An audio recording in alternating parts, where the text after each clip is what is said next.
Bonjour, c'est KFM Électronique.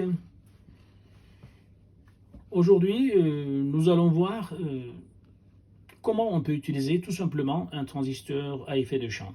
Le canal N, l'exemple type, donc BS170, que j'avais sous la main. Alors, le constructeur me donne une tension d'alimentation maximum VDS de 60 volts et un courant de charge IDS de 500 mA.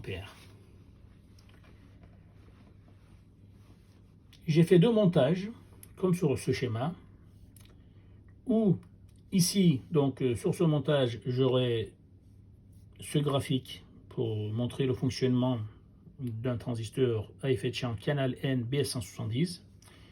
La commande, ici le bouton poussoir. Lorsque je donne une impulsion, la charge sera donc alimentée après que j'ai relâché le bouton.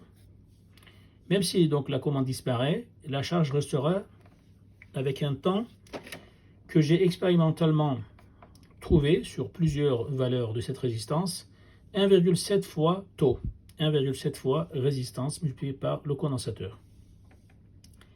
Voilà. Ensuite, le deuxième montage, c'est presque le même, mais le condensateur est monté dans l'autre sens.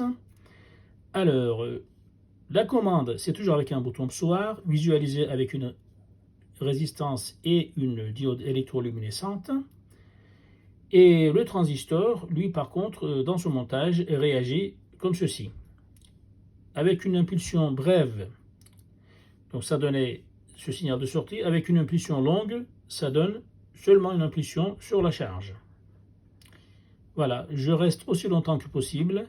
Et bien en fait, la charge est alimentée avec juste une impulsion de très courte durée. On peut bien sûr régler cette impulsion aussi en réglant le couple condensateur-résistance. En fonction du condensateur, donc plus ou moins longue, on aura cette impulsion sur la charge plus ou moins longue. Et cette résistance aussi. Voilà, on va passer donc aux essais pratiques. Voici le montage pratique. Voilà, premier montage. Je donne une petite impulsion, la commande reste allumée, mais il faut d'abord alimenter, bien sûr, les montages. Voilà, je donne une petite impulsion, la commande reste allumée. Et ici, je donne une impulsion longue, j'ai juste une impulsion sur la charge. Voilà, je peux rester un jour, 2 jours, 3 jours, ben, l'impulsion, ça ne se répéterait pas. Voilà, ça serait une impulsion. Par contre, ici, si je reste longtemps, la charge aussi reste allumée longtemps.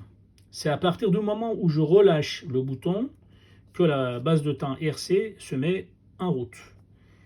Et le temps d'allumage, bien sûr, de la charge est égal à 1,7 fois R multiplié par C avec ces piles de 9 volts.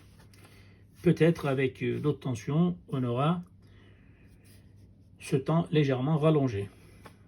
Voilà, bonne journée. S'il vous plaît, likez mes vidéos parce que dans les prochaines vidéos, on verra des composants un peu plus compliqués, des circuits intégrés, des selfs, des condensateurs, etc.